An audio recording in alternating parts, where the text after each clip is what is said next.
আপনারা জানেন যে মর্মান্তিক একটা ঘটনা ঘটে কাপাসিয়ায়, যে হাজব্যান্ড কর্তৃক তার স্ত্রী 3 সন্তান এবং তার শ্যালককে নৃশংসভাবে খুন করে, যেটা অত্যন্ত মর্মান্তিক।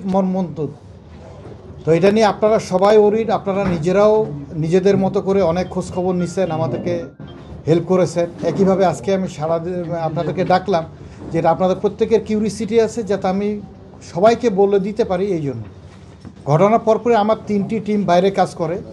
আমার ডিবি টিমটি চলে যায় গোপালগঞ্জে, মূল আসামি যে ফোরকান তার এলাকায়। আরেকটা ছিল যে টিম, সেটা হচ্ছে আপনার যশোর বেনাপোলে যায়, যাতে সে বর্ডার ক্রস করতে না পারে।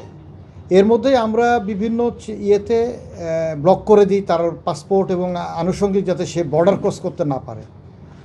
আমাদের কাছে একটাই ধারণা হয়েছিল যে বেনাপোল দিয়ে সে বাইরে চলে যেতে পারে, যার জন্য আমাদের জেলা পুলিশের কাপাসিয়া থানার একটি দল, আমরা তার মোবাইলটা উদ্ধারের চেষ্টা করি। মোবাইলটি আমরা মেহেরপুর থেকে উদ্ধার করি।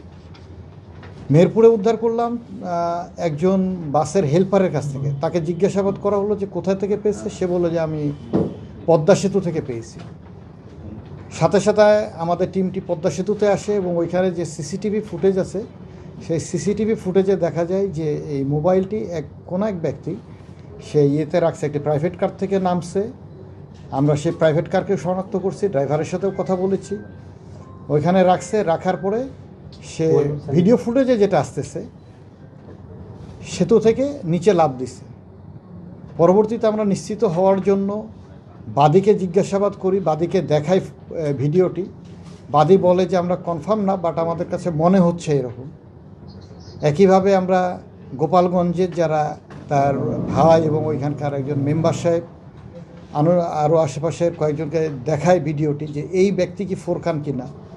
তো তারা বলে যে মনে হচ্ছে, বাট আমরা কনফার্ম না। আমাদের কাছে আপডেট এই পর্যন্তই আছে। আমরা মূল আসামি ফোরকানের মোবাইলটি উদ্ধার করেছি মেহেরপুর থেকে। আর যে গাড়িতে করে সে গেছে, গাড়িটিও শনাক্ত হয়েছে। এখন সে আদৌ পদ্মা সেতু থেকে নিচে একজন লাফ দিয়েছে, এটা সত্য, এটা ভিডিও ফুটেজে দেখা যাচ্ছে। বাট এই ব্যক্তি যে ফোরকান, এটা এখন পর্যন্ত আমরা নিশ্চিত নই। আমরা বিভিন্ন থানায় মেসেজ দিয়েছি যে যদি কোনো পাওয়া যায়, কোনো লাশ পাওয়া যায়, ডিএনএ টেস্ট করলে তখন আমরা কনফার্ম হইতে পারবো যে সেই ব্যক্তি ফোরকান। বাট তার আগে পর্যন্ত বলা যাচ্ছে না যে এই ব্যক্তি ফোরকান।